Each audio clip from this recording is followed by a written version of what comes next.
Subtracting fractions using borrowing and simplifying. Okay, here you cannot subtract 6 from 4, so we're going to have to borrow from the 3.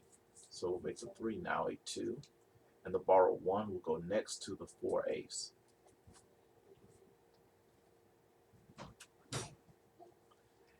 Now what I'm going to do is I'm going to turn this into an improper fraction by using multiplication and adding. So this will be 8 times 1 plus 4. So I'll bring down my 2. 8 times 1 is 8, plus 4 more makes 12, all over 8, minus 1 and 6/8. Now I'm going to subtract. 1 from 2 leaves 1, and 6 from 12 leaves 6, over 12. Now I'm going to simplify the 6 over 12 by dividing by 6 on the top and bottom. So now my fraction becomes 1 and 1/2. Now, from here, the next one, we cannot subtract 8 from 2. So what I'm going to do is borrow 1 from the 4. So borrowing 1 from the 4, it becomes a 3. And the 1 I borrow goes here next to the 2/12, minus 2 8/12. Now I'm going to turn this into an improper fraction by multiplying and adding. So we have 3 here, and 12 times 1 is 12, plus 2 more makes 14. So we have 14 over 12 minus 2 and 8/12. Now we can subtract.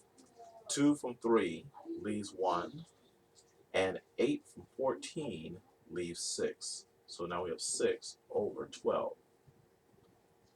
I want to simplify the 6 over 12 by dividing by 6 and dividing by 6 here again on top and bottom.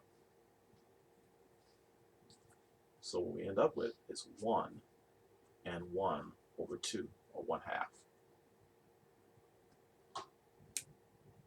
Next, we cannot subtract 5 from 1, so we're going to borrow from the 6.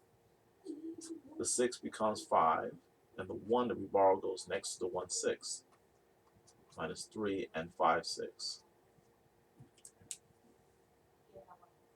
Next, we're going to multiply and add here.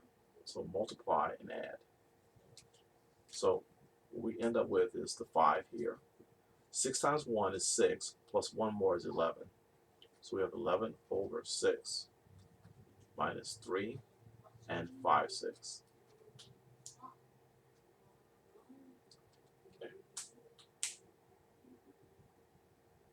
Oh, I'm sorry. 6 times 1 is 6, plus 1 more is 7, not 11. Okay, so let's make that a 7.